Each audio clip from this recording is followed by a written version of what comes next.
Welcome to episode 270 of In Touch with iOS, the show that talks about iPhone, iPad, Apple Watch, Apple TV, and related technologies. I'm your host, Dave Ginsburg, and Guy Searle is back on the show. I missed you, buddy. Hey, welcome back. Thank you, Dave. It is good to be back. It has been, I was kind of out of commission for a while, but I'm feeling much better, so here I am.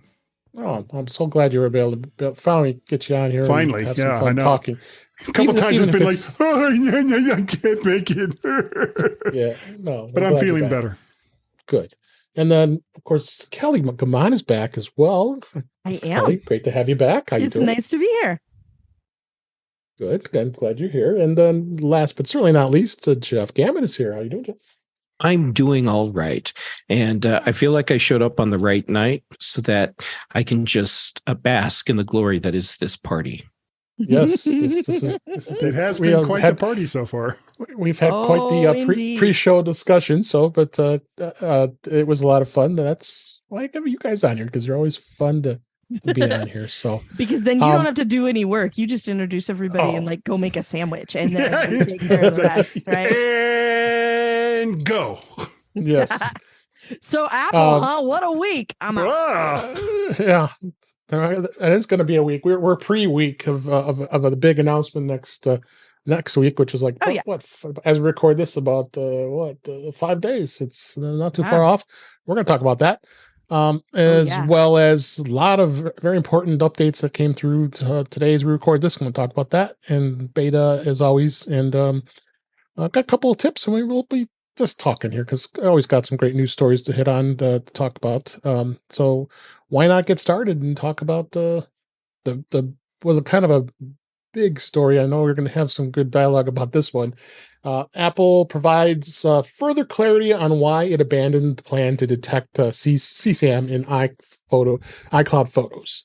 Apple, just this past week, it provided its fullest explanation yet to last year abandoning its controversial plan to detect the known CSAM in iCloud photos. So if you don't remember this is scanning for inappropriate child and really I don't even want to say it, the child sexual abuse inappropriate material, content, very inappropriate content.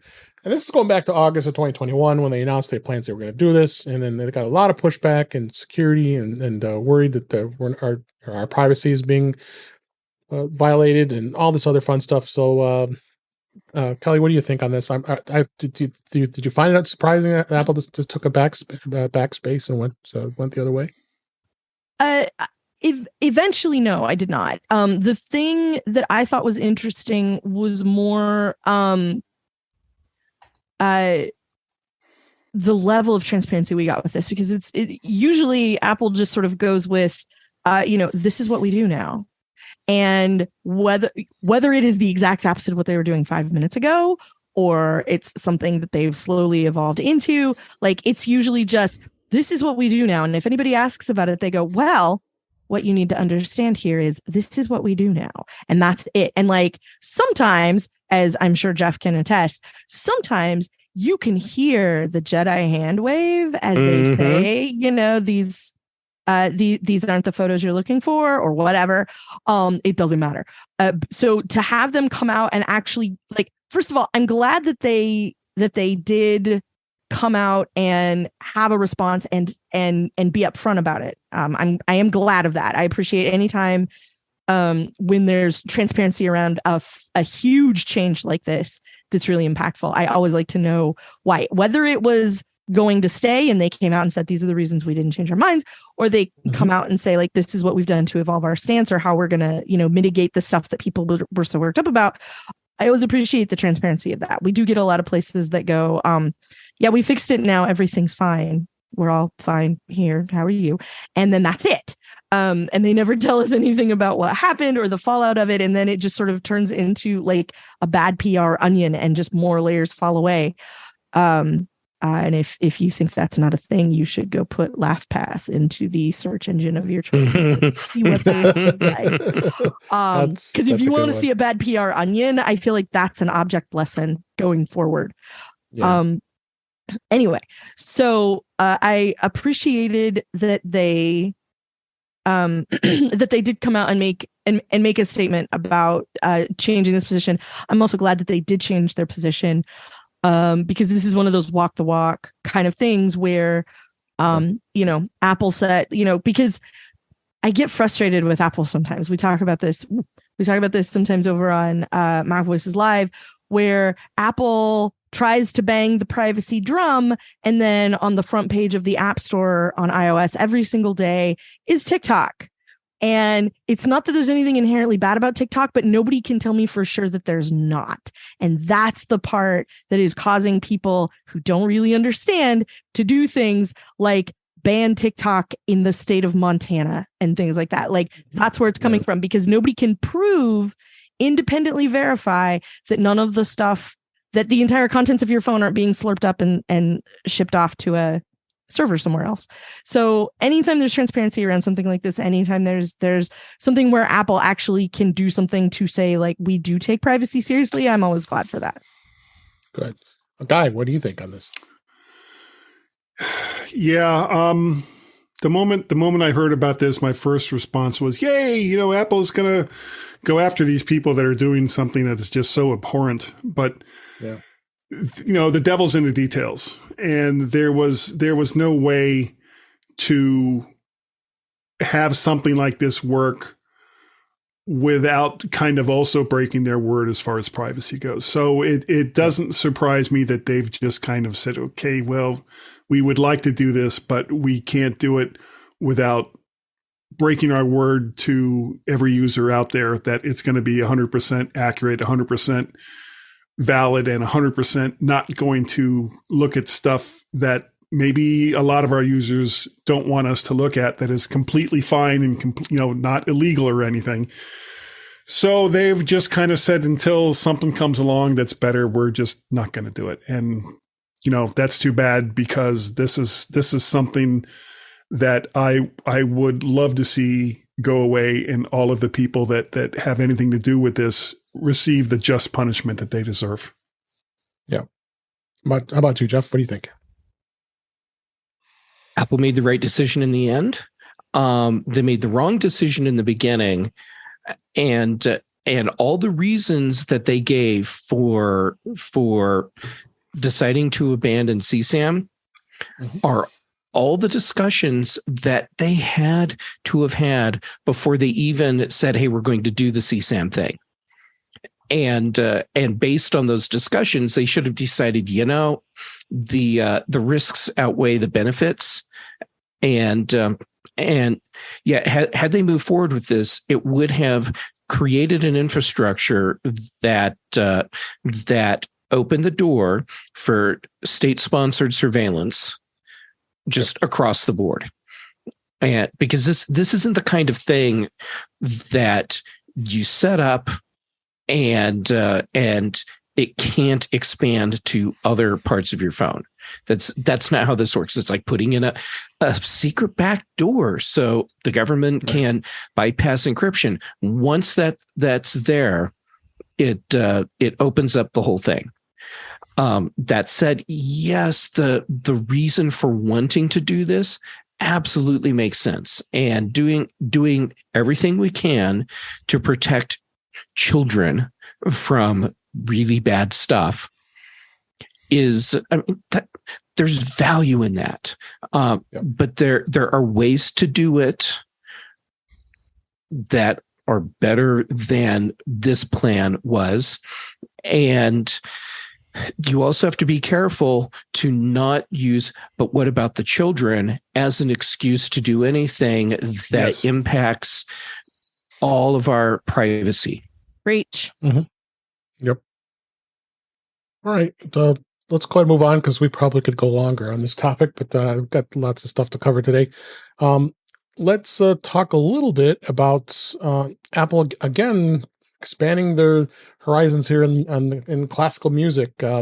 Apple is to acquire a major classical music label called BIS Records. It's a Swedish classical music record label.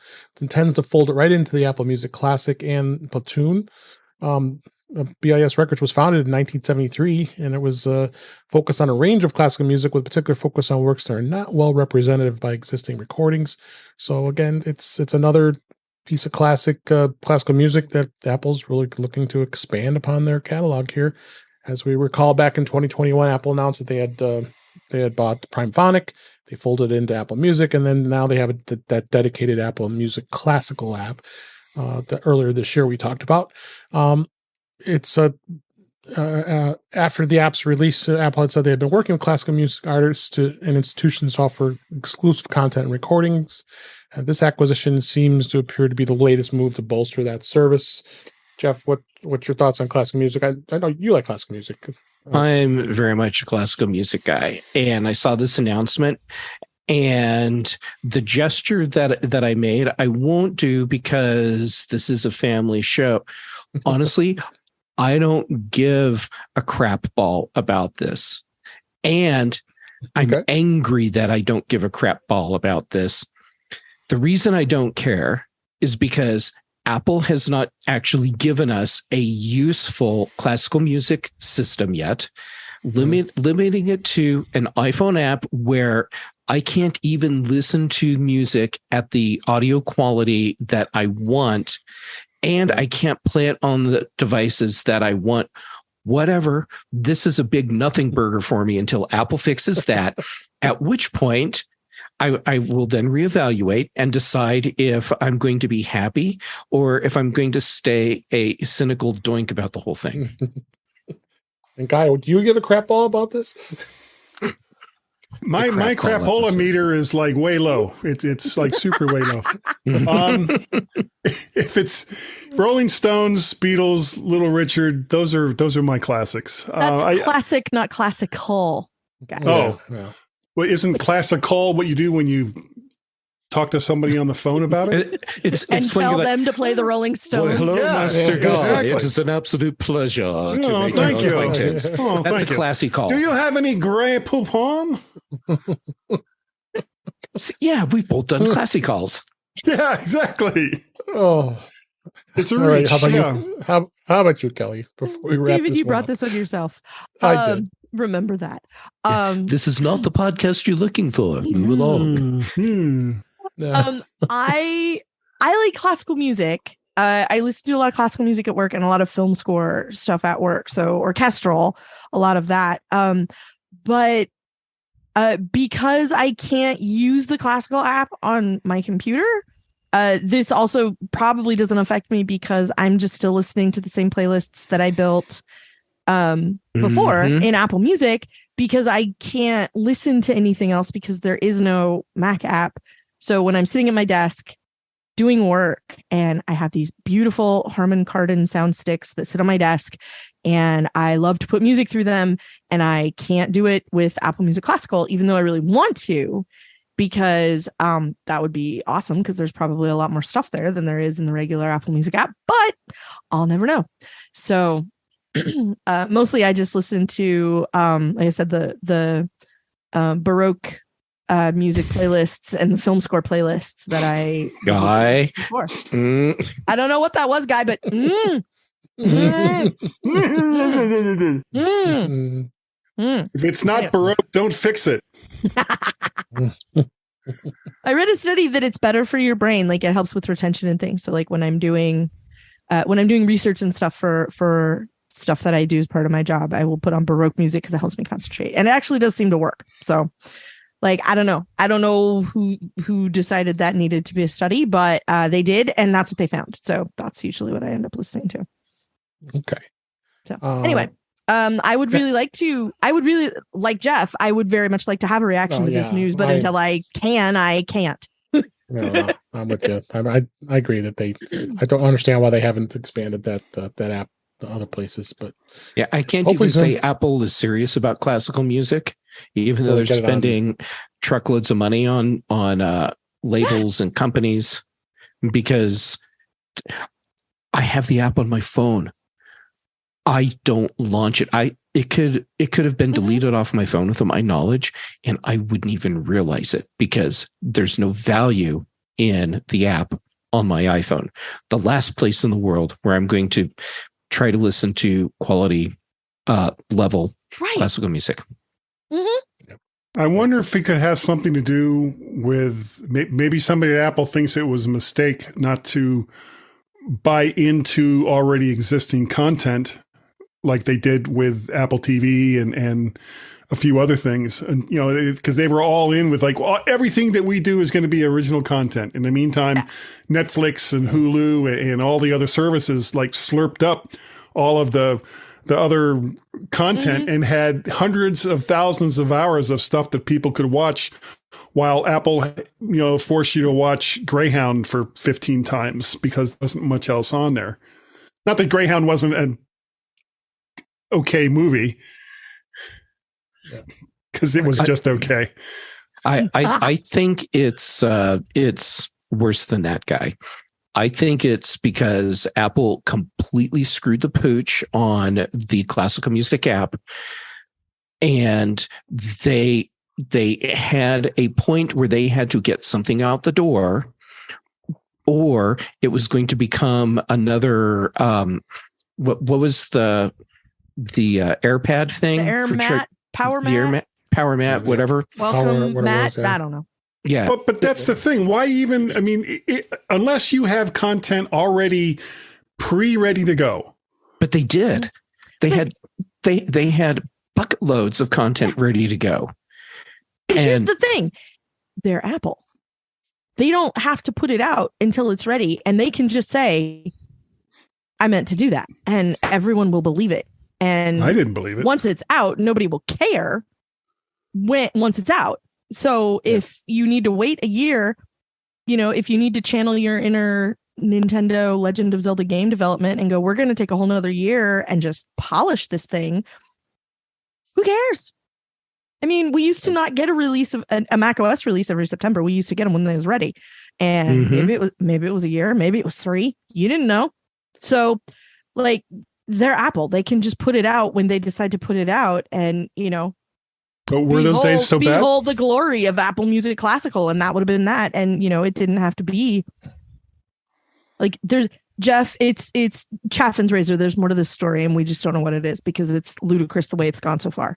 Yeah, and I think the part that Apple's not talking about publicly is they completely screwed up their app, but still felt they needed to have something out by the deadline they set.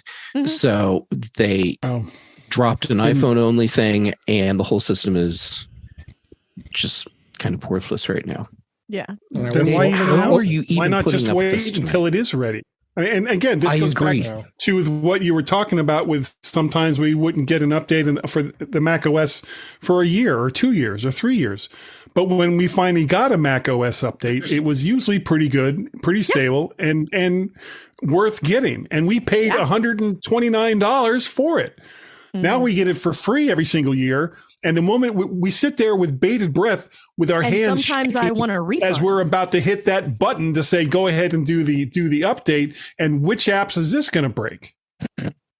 Yeah. All right. Let's go ahead and move on to this topic. Next story here. This is in MacRumors. You didn't get AppleCare Plus? Getting your iPhone repaired may extend your eligibility up to 2 years. Apple in recent months began providing customers in the U.S. an extended opportunity to purchase AppleCare Plus coverage for their iPhone after a qualifying out of warranty repair at an Apple store or an authorized service provider. And Apple reviewed this from an internal documentation they got from Apple. I'm sorry, the MacRumors did that. The so-called AppleCare Plus enrollment exception policy happened in late 2021, but it was limited to 1 year after the iPhone saw original purchase date, but now the eligibility window has been extended to 2 years after purchase for iPhones in the U.S. only, I must stress. And this is Apple Store's authorized service providers who only inform customers that this policy exists after the iPhone has been serviced and the customer has 10 days to act on it. So normally you would only have 60 days to get it after you bought the iPhone originally.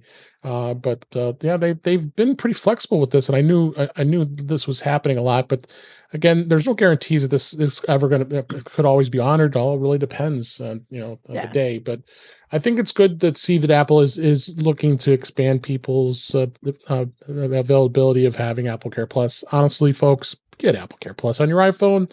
You should not get it. I mean, every mobile device makes. It saved my butt a million times. I mean, you drop it, they'll take care of it. It's not like you need protection. What do you think, Kelly? I agree. I also like the opportunity to extend that. This is the kind of little nugget of information I can file away for when people go, Apple's making phones obsolete on purpose. They're trying to force me to buy a new one by putting out they put out something new, so now I have to buy it and I'm mad. Like, no, you don't. You can, in some instances you can extend the repairability on the one that you already have. And, we're going to talk about why that's past a certain point. That's not a good idea. I know that's coming up next, right. But you can definitely get, you can drive that sucker till the wheels fall off and it will be fine. And, this is just more evidence that Apple stands behind the stuff they sell. Like, if you drop it and crack the screen, we will put a new screen on it and we will give you the opportunity to continue to, use that and get more AppleCare on anyway. Plus, for all the people who buy it and don't use it or use it once, that's just free money for Apple. So, it's part of which will be the majority of people that buy it, really. I mean, it's not like every single person that buys an iPhone is going to drop it or break it. No, well, and if they do, they may not necessarily take it in. So, you don't so that's have to also self-insure yourself and pay out of the nose. It's why you buy car insurance. It's why you buy home insurance. It's why you buy any kind of insurance. Exactly. Not necessarily because you expect a tornado is going to come down and rip the roof off your house. But if it does, then I don't have to We live on this device. We got to have it. Yeah. It can't not be protected. Yeah. Any thoughts, Jeff? If you have a portable device from Apple that has a display of any kind, you buy AppleCare, period. Because all it takes is one drop, and AppleCare has paid for itself because it covers that screen for you. Because you don't have to buy a new device. Right. Yep. So there you go. Giving people an extension on that, great. And if you haven't bought AppleCare, but you're still in a window where you can, go ahead and get it.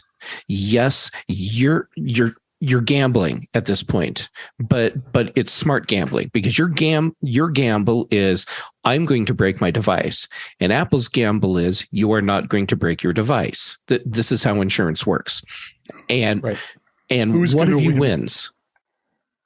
And what you hope is that it's Apple that wins, because it means your device never was broken and didn't have to be out of your possession for any length of time. Right. All right. So let's move on to one last story here. This, I think, was a humorous story. This was 9 to 5 Mac. It's the iPadOS 17 finally lets you use a Game Boy camera for your FaceTime calls, because why not? Federico Vertucci is the one, he's done some wild things over the Mac stories. He's done that in the past, but he's back at it again here with a new story on this. He explains that the iPadOS 17 support for USB video class devices opens up a world of possibilities for iPad users, including finally being able to use a Game Boy camera for FaceTime video calls. This is Federico's crazy is his best, and no one else in their right mind would ever even think of trying this, right? So they go through a lot of specifics on how to do this, and I think this is cool because I won't say who I've been working with, but there are some video clients out there that I've been beta testing that they're really looking to expand upon the iPad's flexibility of using external cameras, and this is a good example of it, because being able to have a front and be a content creator and using an iPad is going to be so much easier. Having your front and back cameras, and iPadOS 17 is going to make it even more flexible. Guy, you're laughing. I know you'd be all over this, right? Sure. With this Game Boy. Why wouldn't I use a Game Boy camera from 20 years ago? Why not? No, I mean, this is it's insane that Federico thought of even trying this, and frankly I applaud him for doing so, and I wish I had thought of it first. There you go. How about you, Jeff? Well, if you needed any reason to upgrade to iOS 17 when it's available, you now have it. Here it is. Here it is. I'm also disappointed that I no longer have a Game Boy. Sadly, I didn't have the foresight 20 years ago to keep mine, or 30 years, however long ago it was, when we all were rocking our Game Boys and we were all kick-ass for it. I want to do this. I want to do FaceTime calls with friends on a Game Boy camera, because why not? Yeah. Absolutely. There might be an uptick on eBay for people finding Game Boys and buying them. Listen, everybody wants green 5 frames a second video to send to their friends and loved ones. Why not?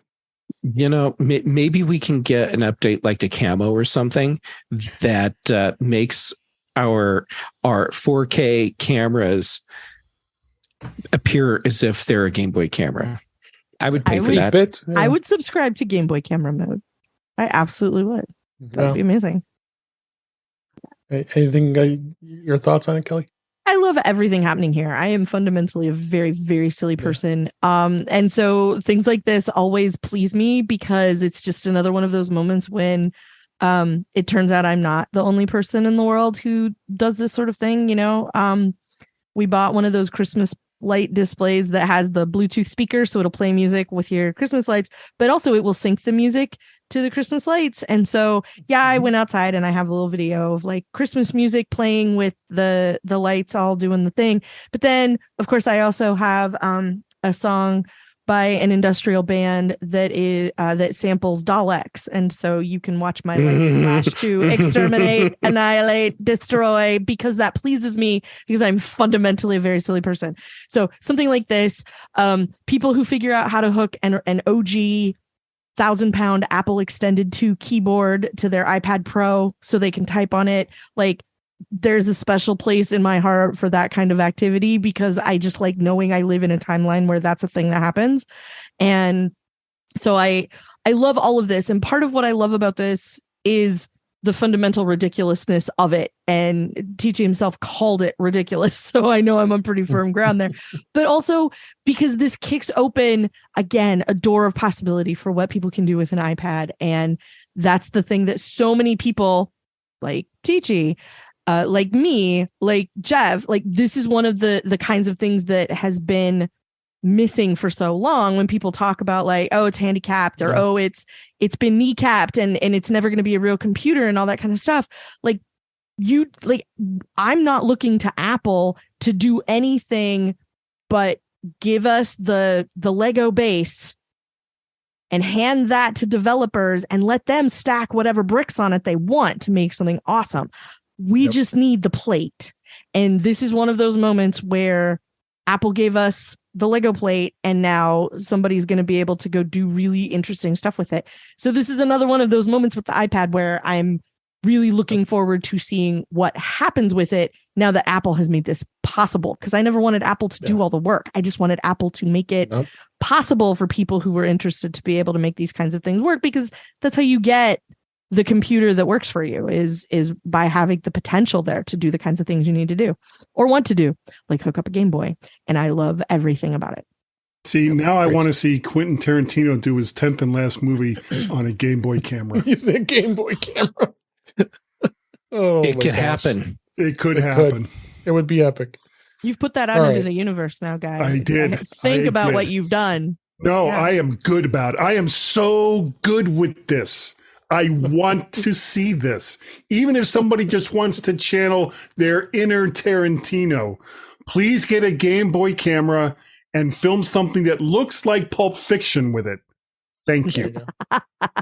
Just do a couple close-ups on feet and a couple gunshots.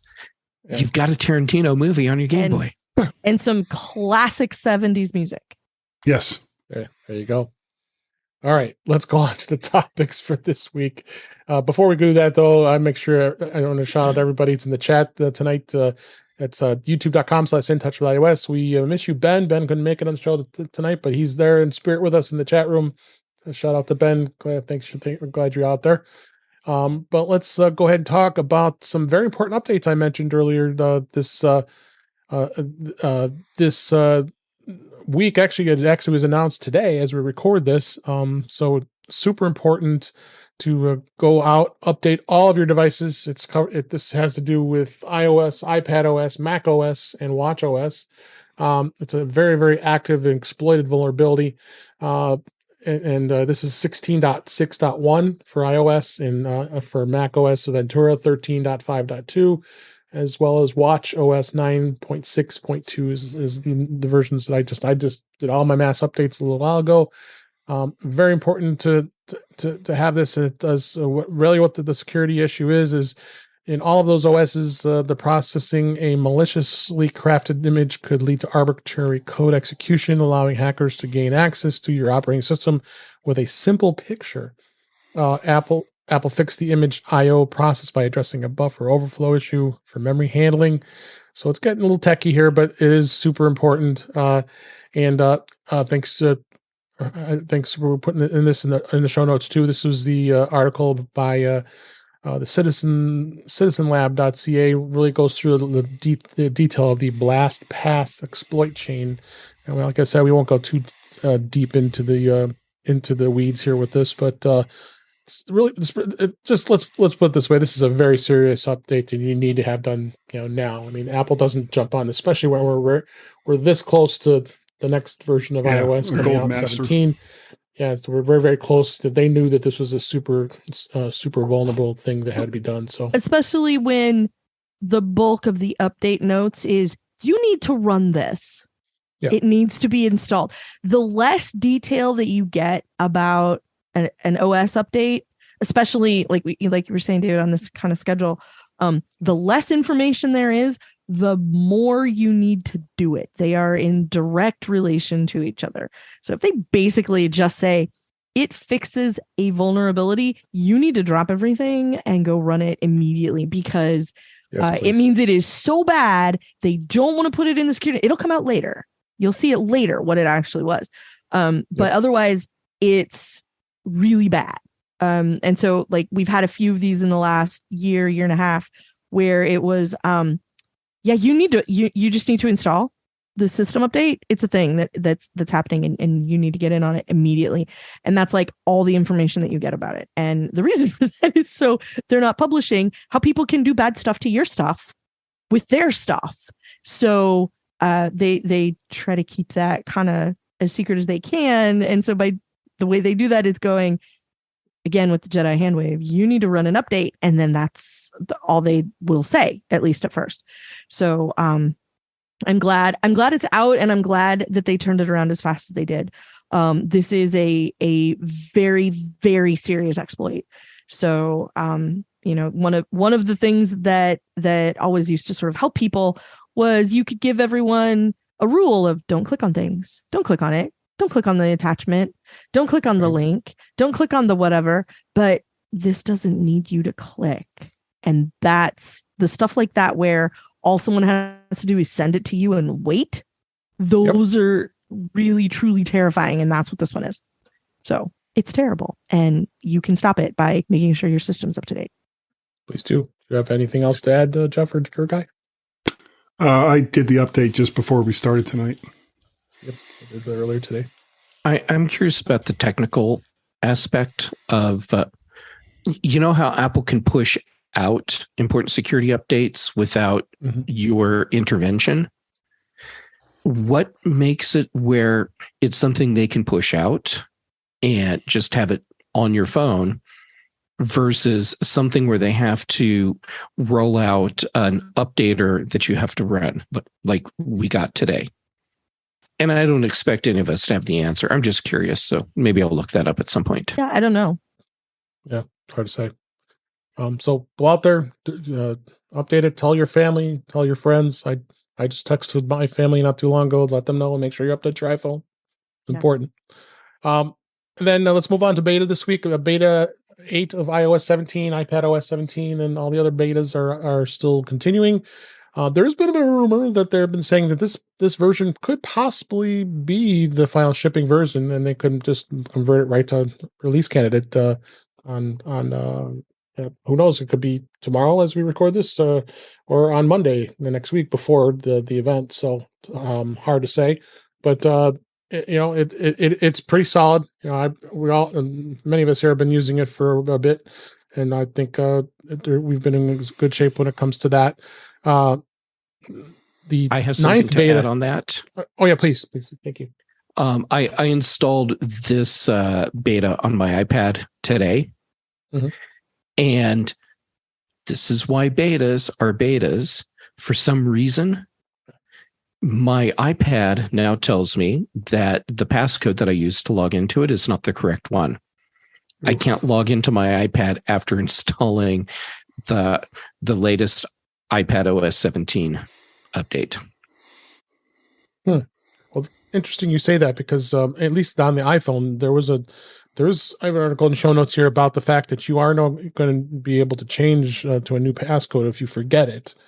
They give you up to 72-hour grace period to do it without being locked out of your device. And there's a description of how that works and how to do it. But they are specifically talking about the iPhone, so I don't know if that's going to work. No, it's iPadOS 17 as well.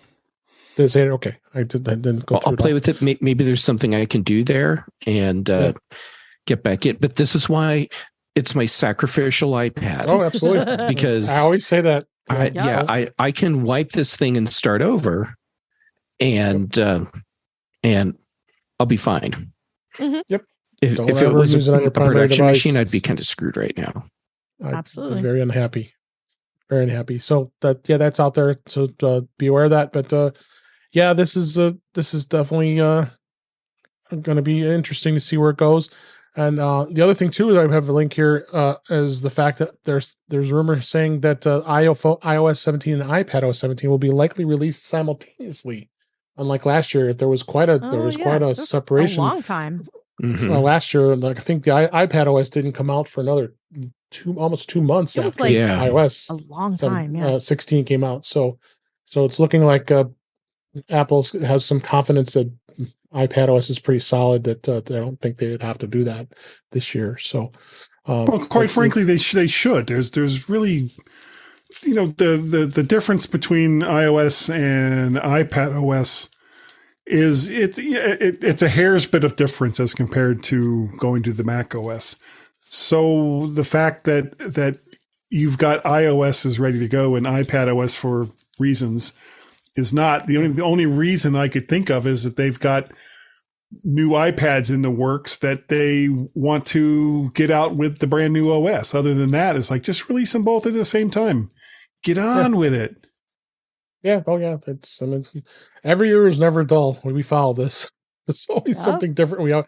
All the years that all of us here have been covering Apple, it's never been a dull moment when it comes to not one OS releases. So why not keep it exciting for us? So let's go ahead and move on. And yes, as I mentioned at the beginning of the show, Apple is going to have a big announcement. This is the pre-episode of this event. The event's going to be happening on Tuesday, September 12th. It's almost guaranteed that they're going to be announcing a brand new iPhone, the iPhone 15, as all the rumors have been set. And it is definitely something that's going to be exciting, I think. I mean, I always get excited when a new iPhone comes out, and I always get it. So you always get to hear about it. So I think it's going to be a really great thing to see. And many of the features that are going to be available we've been talking about. There's a number of different features they're talking about with the iPhone, including a titanium frame, which will weigh less, and a bit. Of course, we're always going to get the faster processor. Wi-Fi 6E is going to be another thing, but the biggest thing that's going to happen is USB-C, and it's almost a guarantee at this point that it's going to happen because of the EU. Apple had forced their hand. They obviously did not want to make two different versions of the iPhone for not in the EU as well as other countries, including the US. So they're definitely going to be they're definitely going to be changing it from what everybody says to the USB-C from Lightning. It's been a long time with Lightning, over 10 years since we've had the Lightning connector. So I think it was due. So they also are looking to do a much more vast improvement. And Ben, we talked with him last week. He actually, I have a link in the show notes with his blog post that he talked about. This was a long time coming. It was overdue. We really needed to get this universalized. And if anything, I think this is an opportunity that maybe iPhone sales will even go up higher in a lot of more Android conversion because of the fact of having a USB-C port, which that's been on the Android devices for quite some time. So that is definitely going to be something interesting to see when it comes to the iPhone.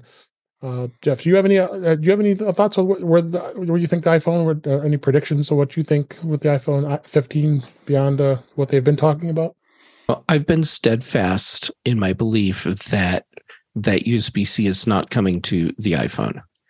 And at this point, I fully expect that on Tuesday, Apple will prove me wrong and we will get iPhones with USB-C. And someone pointed out on one of my social medias yesterday or today that when Phil Schiller was on stage at whichever iPhone event where the Lightning port was introduced, they actually told us this port is for 10 years. They said this is the port on the iPhone for the next 10 years.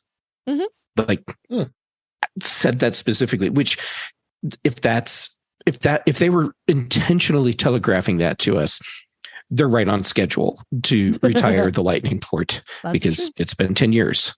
Yeah, it was the 5, right? I don't even remember now. The 4 and the 4S are 30 pin. So I think it was the 5 with the extra row of icons and the whole new cable.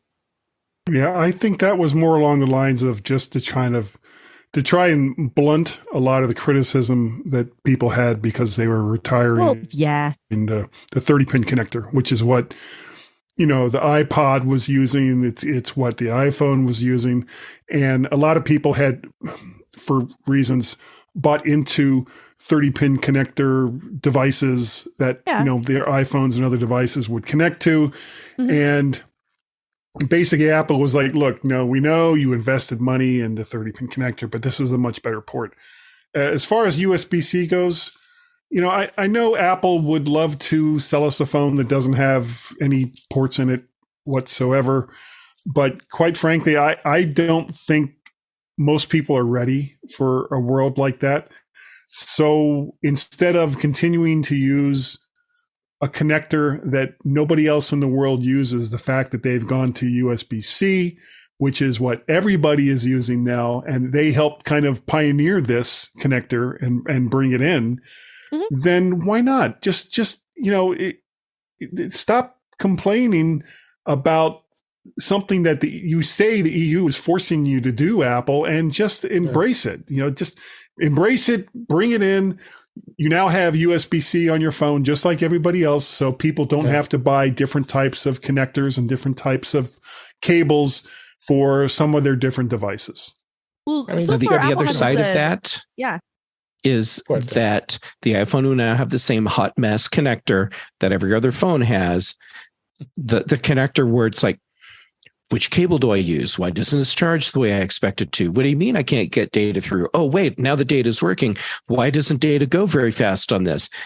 Because the whole cable thing for USB-C is just a dumpster fire. And it's a disaster. Yeah. And so I think that a lot of people will be pissed off because their iPhone doesn't charge as fast as it should because they're using some $5 USB-C cable that they got at a gas station. Dollar General. Yeah, Dollar General. By the way, Dollar General over here, I walked by it the other day, and in Sharpie on the sign in the window, it said $1.25. I thought Dollar General was inflation. Insurance. No. Yeah. Well, it's like generally Dollar a dollar. Tree. Yeah, it's generally $1. Yeah, at this point, generally. Anyhow, Dollar-ish. Yeah. Yeah. I don't think USB-C is the magic fix that everyone's hoping for, and I'm waiting until I get an iPhone with USB-C, and then I will bite the bullet, and I will spend the stupid money that I'm going to have to spend to get a couple. What are they calling them? Jesus cables, because it connects to everything, does maximum bandwidth from Thunderbolt down to USB-C, and can handle whatever voltage or wattage you're gonna pump through it. So I can have one cable to rule them all and use it with everything, and I don't have to worry about if it's the right cable or not. And I'll get somebody eventually will come up with not so much a standard, but with packaging on the outside saying, this is the cable that you can use for all of your iPhones and all of your iPads and every other Apple device that you have out there, and that'll be the cable that you choose. I have one of those. If you want to buy cables, if you want to buy a cable from $1.25 General or $1.25 Dollar Tree, then okay, but it may or may not work the way that you expect. Yeah. This is not, I don't think it's Thunderbolt, but it'll do at least 100-watt charging, which will be a 16-inch laptop. Yep. I have that same cable. Solid cable. I just bought a real short one because I wanted one that was real short. But also because Jeff, you and I both have a Nintendo Switch and probably have an auxiliary location where that charges. Because I have I have other technology, and I knew a lot of stuff was going to end up being USB-C anyway. When I got my laptop, my M1 laptop a couple of years ago, and it was my first USB-C computer, I bought a couple of solid USB-C cables, so I knew I could charge it, and I could have one that lives in my backpack. So if I go anywhere, I know I have charging, and a solid charger to go with that. So I think a lot of people are going to be mad, but they're only going to be mad for a minute. We were just talking about this on the after show. It's going to be one of those, you have that cable now. You already use it for your Switch, your Steam Deck, your drone remote control, your PlayStation controller, your Xbone controller, all of those. That little oval thing is the thing that Apple's trying to give you now, the one that you already got with your computer, the one that you were mad about when your watch cable wouldn't plug into the square charger that you got with your original iPhone 4. That thing is the thing that you're going to get, and then people are like, oh, because also the landscape has changed dramatically. Jeff, I know you said that USB-C is a garbage fire, and that's true if you are trying to do very many specific things. If you want Thunderbolt throughput, you're gonna have a bad time. If you want data only or not data, you're gonna have a bad time because you have to do a ton of research. But the abundance of cables that's out there, this is not the smoking crater in your Visa that the Lightning upgrade was, because at least initially you could either buy a really stupidly expensive one from Belkin or a just dumb expensive one from Apple, and those were your choices. And now good times. You have Ugreen and JSOX and Monoprice, Smartish and there's one I'm not naming, and there's a reason for that, and that's another podcast. But there are so many Rolling Square, who makes the cable that I'm holding up on the live stream. There are many, many options for a very solid, very useful, high-speed charging, high-speed data cable that did not exist, for many years of Lightning phones. So if we go to USB-C and people go, wait a minute, you're telling me that with this Apple silicone machine that has I can effectively use for a couple 3 days before I plug it in, if I just pull that power cord out of the side of that and poke it in the bottom of my phone, it'll be fine? Yes. Now I'm not mad. And I agree. For a lot of people, it won't matter. It's still a hot mess. For the specific, I'm absolutely not denying it's a garbage fire, but you don't necessarily have to go into it buying a $50 cable in order to make sure that you're getting what you're getting, because even for $50, you may not be getting the thing that you're actually, trying for. So if you're somebody who has a specific USB-C connector need, then you need to find your friendly neighborhood IT person, buy them a beverage, and get them to tell you what you need to look for in order to get the cable that you need. I think most people for most things are going to be fine. I have a car charger that runs a USB-C cable from the lighter to the MagSafe thing, and then the MagSafe, when I hook my phone to it, then it's magnetic. It magnets to it, and then it MagSafe charges my phone.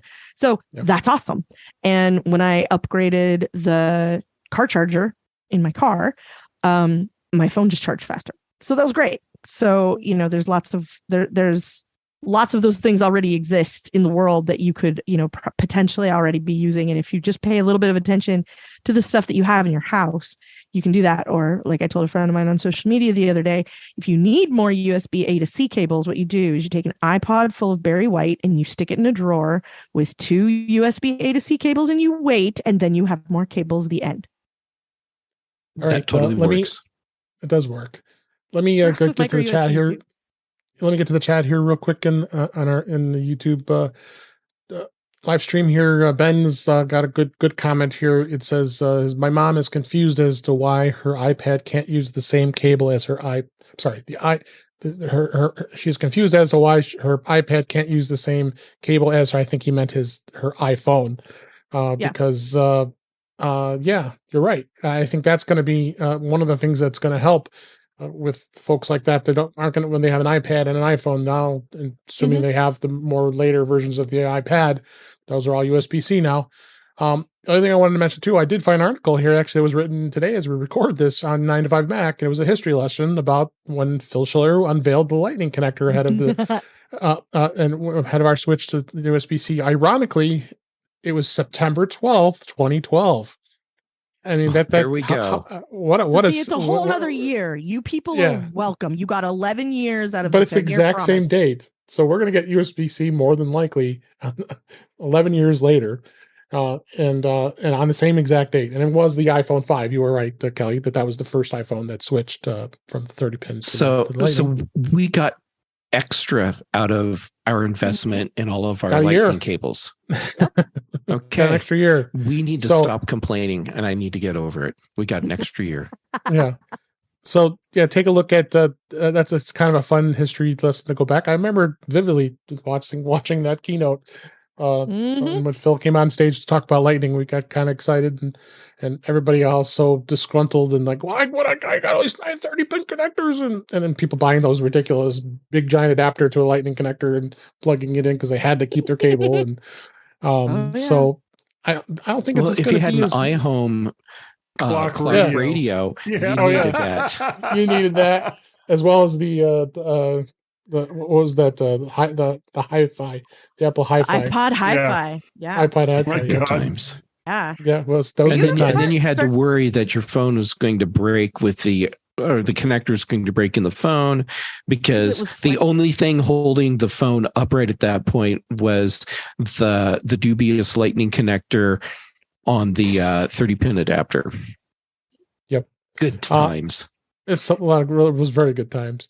One other thing, the things that we're probably expecting is in hardware. They've been pretty much rumoring, and this is all Mark Gurman, who's very good of getting a lot of really good information from the rumor mill from Bloomberg, that the AirPods Pro are going to get a USB-C charging case. Of course, I didn't even mention the fact that the name of this event is Wonderlust. I still don't know what the hell that is, but okay. I thought it was an Oasis song. Yeah, that's Wonderwall. That was Wonderwall. Right. Yeah. So that's going to be interesting to see where that goes with the AirPods Pro 2. And I also want to know, are you from what they're saying, they may not even come out with new ones. They're going to be the same ones, just the case will have USB-Cs from what they're saying. And are they going to sell the case if someone who has all of us who have the Lightning case, can we switch it to the USB-C case? If we think back, they did do that when they got the newer version that had Wi-Fi charging. Wireless charging capabilities. The OG AirPods, when they got the wireless charging, you could just buy a case. You were able to get a case for that. So there hasn't been any much rumblings about that. So, so this sounds like it's going to be a pretty high focused iPhone event, but I'm sure there's going to be plenty of other things that they're going to get announced as well. Lots of portable device updates. Yeah, I think it's going to be. Don't expect any Mac stuff. Yeah, no Mac stuff, Mac. no TVs. No but iPad. I bet we get a watch. We might get an the iPad watch. nudge. I didn't even talk about the watch. They could do an iPad update. They could do a mini if you're supposed to carry it around with you everywhere. I've heard pockets that will hold an iPad mini, so it's possible that maybe we'll get a new mini. With the watch, Apple start making pants with pockets big enough to hold these things. That's just ridiculous. Carhartt already does, but fair point for me. But yeah, yep. What pants? But I mean, they're also talking rumors on the Apple Watch that potentially that Apple's switching their manufacturing, that they might be 3D printing watches that have instead of the normal manufacturing that they've been doing. There was, of course, a pretty hardcore rumor, so I was kind of like, why would they do that? Somebody said once metal 3D printing. Yeah. Why? Stamping is faster. At scale, I can't. But they're not stamping. Yeah. They're doing molds. Okay, well, it's 6 of one, half dozen of another. Really, I'm with you. Why? But at the same time, well, that's cool. Yeah, certainly not for metal. I don't expect that at all. Mm-hmm. Yeah. So, and there's a number of things, but I'm not going to hit on all these rumors because just watch the event. We'll find out. Yeah. Yeah. And I've got links, all kinds of links in the show notes, including Mark Ehrman's Power On newsletter that he sends out every week from Bloomberg, which is an open, free one you can read. So you'll have behind that paywall. Take a look at that as well as all the other stuff that's there as well. Go ahead. I came up with a reason to do 3D. It's less wasteful. So with molds and machining, which is what you're doing right now with the watch frame, you potentially have less waste if you're doing metal 3D printing. Mm-hmm. That's all I've got. Yeah, that would make I'll sense. put a link in the show notes. So some of that discussion. That's the kind of thing that Apple would decide to do for those kinds of reasons. Like there's no scrap at this point, So yeah, I could see it. Yep, I'll have an article in the show notes. Macworld did a discussion about this, and you can take a look at that for yourself. A couple of things I want to talk about before we wrap up this week. Backups. I was talking to somebody and I wanted to talk a little bit about backups, specifically backing up your messages so you don't lose them. There's so many people who just completely rely on iCloud's backing everything up for me and I don't have to worry about it. And then when they go to restore it and they realize, well, wait a minute, where are all my messages? All my messages are gone. What? Years and years of messages, and that's probably one of the biggest problems besides photos of the bulk of the size of your backup is because people save everything in their messages app with the photos and graphics and everything that they're sending back and forth. So I wanted to talk a little bit about how you should be doing redundancy. You should be doing alternate backups in addition to your iCloud.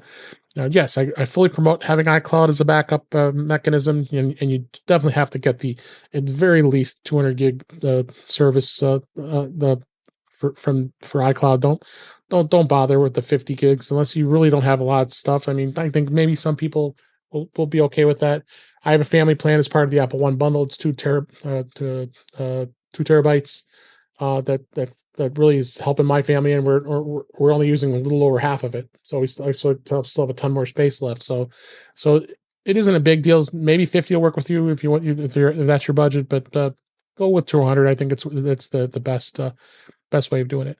But that's the first most primary thing, the way you got to back things up.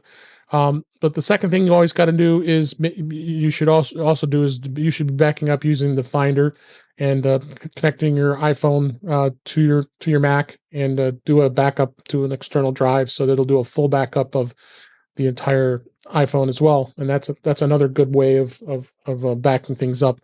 And doesn't hurt to do that. The third one I always talk about and absolutely love this application, and that's iMazing. I think iMazing is well worth the investment to having this, being able to back things up.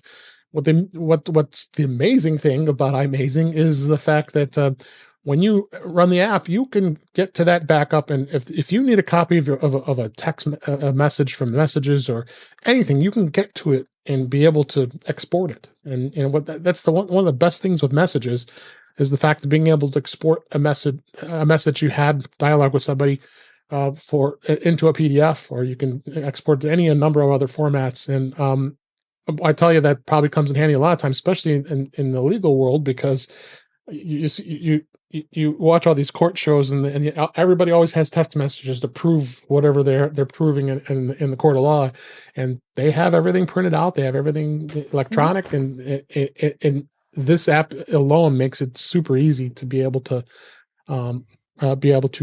get what you need. And not only that, but any of the settings, and you just have a really granular access to your backup, and being able to access it even more deeply than you can with iCloud, because iCloud is so limited when it comes to getting to it. So, and it's mysterious. That's the other thing about iCloud that I find really frustrating is the iCloud backup backs up stuff. Some, not all, but which, who can say? No one knows. It's all a mystery.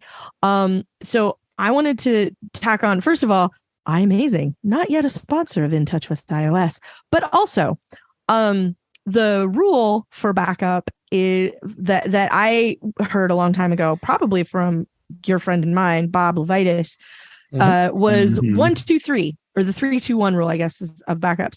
Right. Your data should live in a minimum of 3 places. You should be using 2 different methods to do that. So if one of them, so don't time machine twice, use time machine and then something else. And one of those places, one of those copies of your data should not live in the same place as you. Right. So yeah, three sets of data, 2 different methods, and at least 1 offsite. And the other thing that I wanted to say about iMazing, because I wanted to tack on, I too adore iMazing. I use it constantly. Me too. iMazing gives you, first of all, amazing text message backup. Second of all, it gives you transparency. We talked about it at the top of the show. You can see exactly what you're backing up, and you can decide, I don't need all those gigabytes of text messages, or I only need all those gigabytes of text messages. And you can do things like, I'm going to go on a trip, so I'm going to do a complete backup of my phone. And maybe I'm traveling to some place where it wouldn't be a great idea for me to have anything particularly interesting on my phone. So I can now that I've created this backup, I can preserve it on my computer, leave my computer at home, nuke my phone, install the 2 things I'm going to actually need while I'm gone. And then if anybody, if I get searched at a border crossing or something, here, my phone is boring. You can't, there's nothing interesting in it. Here you go. Right. And when I come home, I can restore that previous backup and have my phone back. And it will save, much like Time Machine, it will save incremental backup. So you can do things like that. I'm going to install a beta. And now I can't get into it because it decided my passcode like that is wrong. Would ever happen. Hypothetically, like I've heard people say things like this. So then you can plug it in and go, I don't want today's backup, I want yesterday's backup. And it will give you, that point in time. It also does voicemail. I have saved so many people's voicemail bacon by doing this, because there's not an easy or an obvious way to do it otherwise. So people come to me and go, I have this voicemail from this person I can't ever get voicemail from again, and I want to save it. And every time, and 100% of the time, I plug it into iMazing, it saves it, and then it's just a file on my computer. I have this audio file. What would you like me to do with it? Do you want me to put it on a CD? Do you and want then it they on a flash cry. drive? Whatever. And then, yeah, like it's They cry. unbelievable. But also, like the other thing that about iMazing that is awesome that I think sometimes even people who like it don't always know about is you don't have to plug your phone into your computer anymore. You can set up the Wi-Fi backup, and then as long as your phone is in the vicinity, then you get a backup, and you can decide what that backup is. Maybe it's just your apps, maybe it's only your text messages, like you can adjust what all of those things are, where it lives. If you have like an external hard drive you want to make a copy to, that gets backed up elsewhere somewhere, you can do it that way. And that also really, really helps. And I think in my day job, I have had people who didn't bother with iCloud backup or didn't have any other way, like never hooked their phone and their computer up. They had no relation, the phone and the computer had no relationship, and dropped it and it was obliterated and Apple couldn't recover anything, or it got lost forever. It's never coming back. And now they have no starting point for their data. And that kind of thing usually will kind of get people on the backup bandwagon. But the thing I try to explain to people is you want to be on that bandwagon before you need to be on that bandwagon. Yeah. So yeah. So let's say I pick up your phone and this is an example I use with people all the time. Suppose I pick up your phone and walk away with it and you never get it back. What now? Yeah. I'm completely screwed. Yeah, we can fix that. Here's how. Yep. So, same with your computer. Most people's computers don't go as many places with them as their phones, but whether the loss of the phone was an embarrassing story or not, it does happen. Happens to people all the time.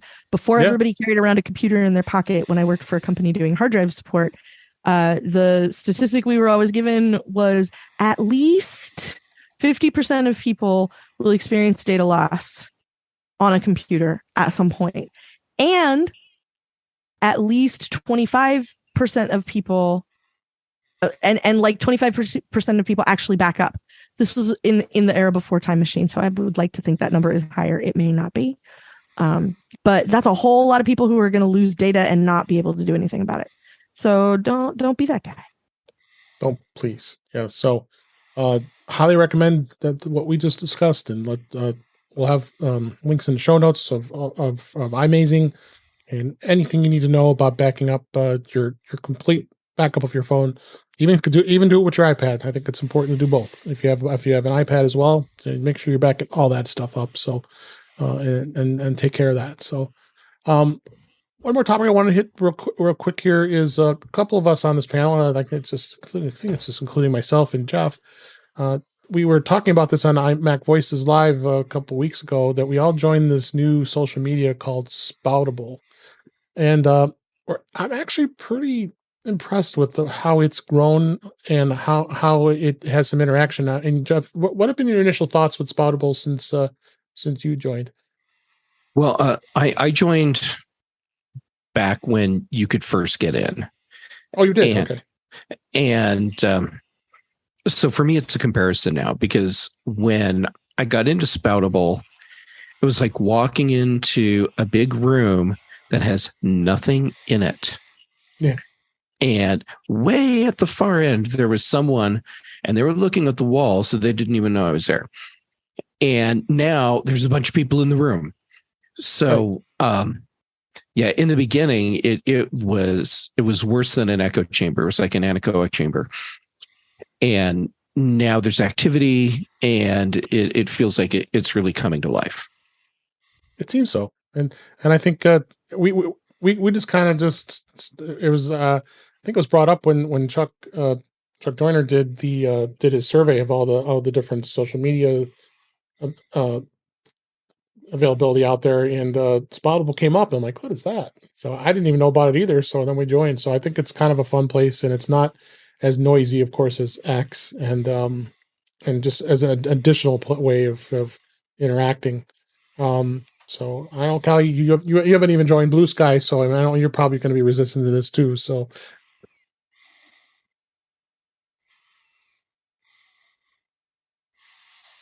it's not so much that I'm resistant as much as I don't one of the benefits of Twitter slowly burning to the ground is that I spend less time on social media.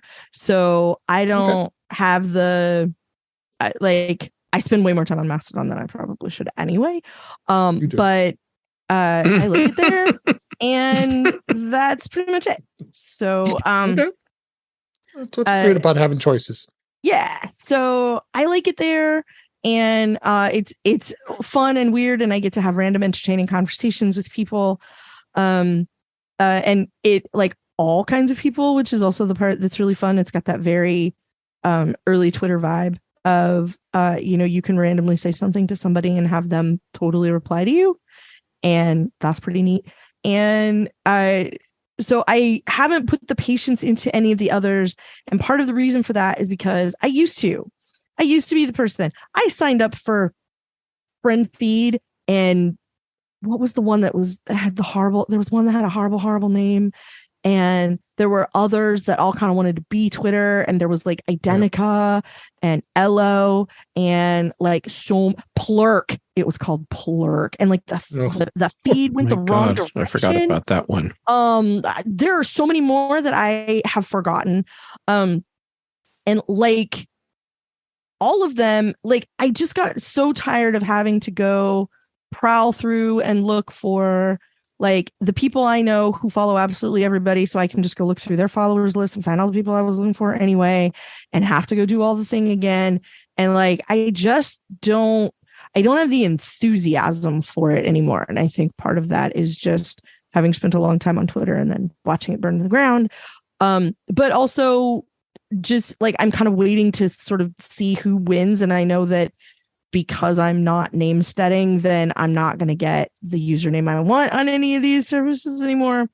But I'm not resistant to them as much as it's just sort of like burnout. Is it going to be here in another 6 months for me to even care about? Because there were a whole bunch of them that like totally were not.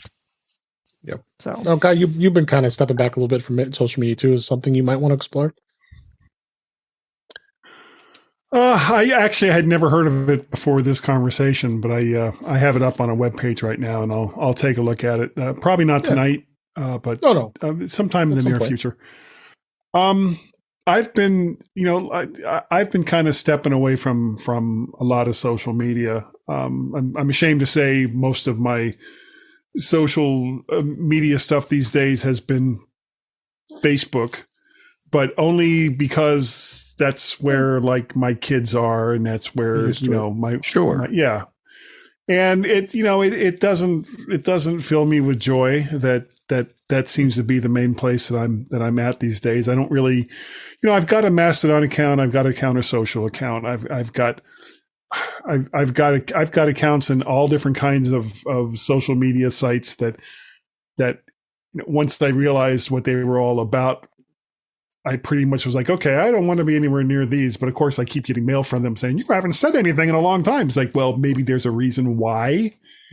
Parler and some of those other ones, like, just leave me the hell alone. I don't want to talk to you anymore. But for the most part, I've found recently that social media is just such a dumpster fire of my opinion, or you're a terrible, horrible person. It's like, I just don't need that in my life right now. Sure. Who wants to be told that if you don't follow and believe 100% of everything that I do, then, you're this terrible person? It's like, no, I don't accept that, and I'm not going to deal with it. So for the most part, I don't go on Twitter or X or any of the other ones that I was a semi-regular of, and I'm finding that my life is improving in so many ways that I don't have to deal with it anymore. Yeah. So check it out. I thought it was interesting to talk about. There is an iOS app as well as there's an iPad OS app, and you can install the iPadOS app on your Apple Silicon Mac if you want to as well. The iOS app needs a bit of improvement. I mean, I think the size is very small, and I think by standard's sake. So, but check it out. I think it's it's fun. If you want to have that, at least check it out, see if it is. Maybe it's for you, maybe it's not. So, before we go, I wanted to make an announcement here that MacStock's 7's the 2023 virtual pass is now available. You can relive the conference as you can go purchase the virtual pass. Yes, and we missed you dearly, both you, Kelly and Guy, that you weren't there this year, but there's always next year. But you get to see all the talks of all of our regular guests, including, of course, myself, as well as Brittany and Chuck and Jeff, and so we really had a great time, and it's not that terribly expensive. You get some great sessions to be able to see. Go to MacStockConferenceandExpo.com to check that out and sign up for that event. I watched back myself again. I was like, boy, I had a lot of fun. So it's totally worth it, by the way, because that's how I did it this year, was virtually. Good. Oh, that's right. You were there live, so you saw firsthand what we did. So please check that out. Support MacStock, and we're definitely going to have another MacStock next year. And you've, of course, Mike Potter's been on here many times talking about it. And please go ahead. I hope he does it in the same way. Staying away from McHenry Community College. Yeah, it was a nice little cozy event. Change of pace event. The venue and location that was really nice. Yeah, at first I was a little skeptical because it was small, but we were so used to having the giant college, and but no, it really turned out good. So that you're going to enjoy all the great events, including, I didn't even mention Dave Hamilton and Mac Geek Gab, and that was an absolute blast seeing all the other hosts, and including Jonathan. Something that no one has commented on yet. Yeah. Have you seen the photos of the Mac Geek Gab panel discussion? I did. Everyone's in shorts and I'm in pants. I didn't even think of that. If I had seen them, I absolutely would have noticed that. Oh, you were. I remember that. Yeah. Oh my gosh, I didn't even put two and two together, and I was there sitting in the front row. It was one of the first things that I noticed when I saw the photo of all of us. It was like right before it started, and we're just chit chatting together up on the stage, and I looked, and I'm like, oh my God, I'm the only one with pants on. That's too funny. Not that everybody else was naked. No, they just didn't have pants on. No right. All right. Let's go ahead and wrap things up for this week. Thanks for what a great show this week. We appreciate it. That's a wrap for this week. Please send your comments, questions, and suggestions to our email address, which is feedback@intouchwithios.com. You can follow us on Mastadon at intouchwithios. I'm on X as well. Support the show by buying me a coffee at intouchwithios.com/coffee. We'd really appreciate it. You can become a patron of the show by going to patreon.com/intouchwithios. We have 2 tiers available to support the show. We would really appreciate it. Make sure you like, share, subscribe so you are notified when we are live streaming, which is at 8 p.m. Eastern Time at 5 p.m. Pacific on our YouTube channel, which is youtube.com/intouchwithios. Great to have you in the chat this week, Ben. We'll look forward to having you back on the show next week. This is where you can also watch the current and past live streams and listen to past shows. Visit In Touch with iOS magazine on Flipboard, where many of the topics we discuss are flipped into that magazine. The link is in our show notes. You can subscribe to the show in your favorite podcatcher, including Pocket Casts, Overcast, Apple Podcasts, and many others. But better yet, just go to our website, intouchwithios.com, where all the links to all the ways to listen to us are there. I am Dave Ginsburg. You can find me on Twitter, on Mastodon at DaveG65, as well as X. And Kelly Gamet, I'm so thrilled you were back on the show. It was great to hear you on the after show this past week. I'm so glad that was back after a 9 or 10 month hiatus. All of 2023 hiatus. Yes. We figured it out, I think, live on the show. Yes. That was our first show of 2023. For those concerned, as soon as we were done, we took a quick pit stop and then came back and recorded another show hot on the heels of the first one.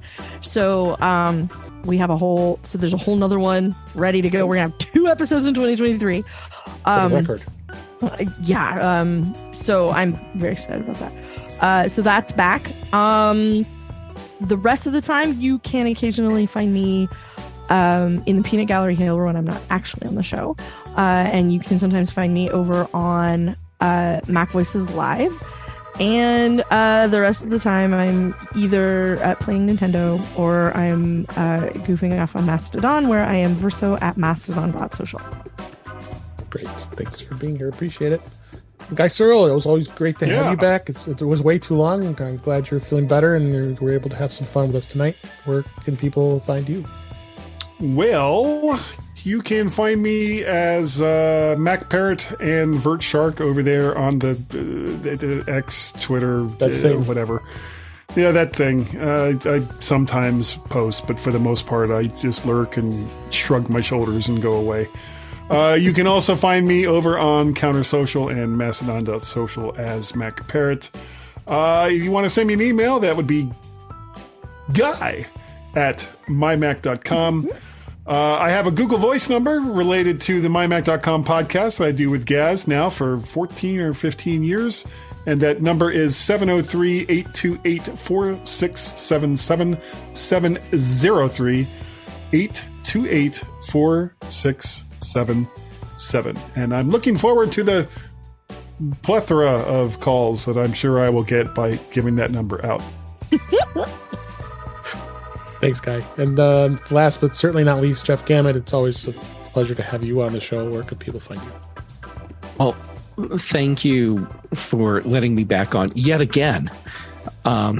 So for the socials, I'm Jay Gamet on basically everything. I'm posting on Mastodon and Instagram. And but here's the secret. Everything I post on Instagram, I have an IFT recipe set up that sends it to Mastodon.